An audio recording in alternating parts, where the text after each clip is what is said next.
storage devices ng makina, madadaya na po tayo. Sa mga susunod na araw ay mangyayari na yung final testing and sealing day para sa ating mga automated counting machines. Mga watchers, ito po ang mga kailangan ninyong gawin. Una, tignan nyo po yung likod ng makina.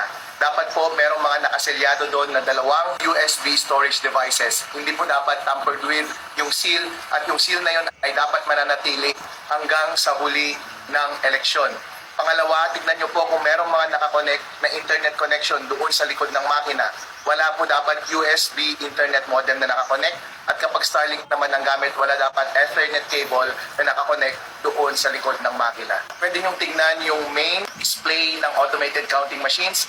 Tignan po ninyo na dapat yung number of counted votes doon ay 0 po.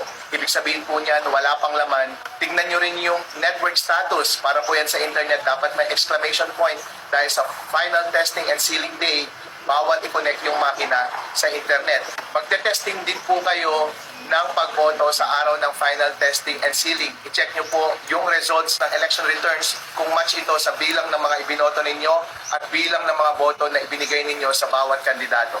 Tingnan po rin ninyo na sa araw ng final testing and sealing day, wala po dapat mangyayari na transmission. Hindi pa rin dapat i-connect yung makina sa internet. At tandaan ninyo na i-connect lamang dapat yung makina sa internet sa araw ng eleksyon pag na-print na yung mga election returns at magta-transmit na ng data papunta sa ating mga servers. Sa panahon ng final testing and sealing day at sa araw ng eleksyon, pwede po kayong gumamit ng cellphone at mag-take ng pictures at mag-take ng videos. Huwag nyo lamang pong kukunan yung mga botante, yung kanilang pagboto at yung kanilang balota.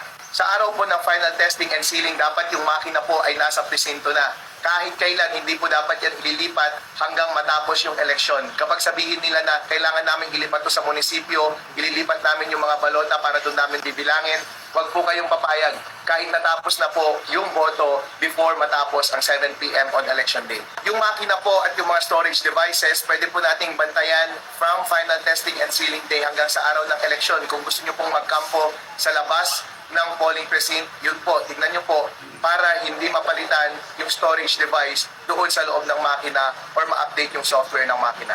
Kapag napalitan po yung mga storage devices ng makina, madadaya na po tayo. So ang tanong po ninyo, Attorney Harold Respicio, meron bang paraan para madaya yung makina kapag pre-planted na yung daya sa loob mismo ng software?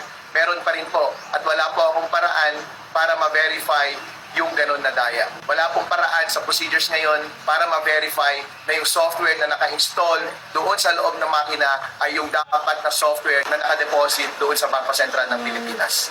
Kapag meron po kayong nakitang kamalian sa proseso ng final testing and sealing day at sa election day, pwede po kayong mag-register ng protesta. Meron pong form iyon, makipag-coordinate po kayo sa election board at pagkatapos po ng protesta, pwede po kayong humingi ng certification na nag-register kayo ng protest. Magagamit po lahat ng mga bagay na ito kapag eventually ay i-contest natin yung presinto na yun. Napakahalaga po na i-secure yung integridad ng mga USB storage devices. Dapat po hindi ma-break yung seal mula sa araw ng final testing and sealing day hanggang sa araw ng eleksyon.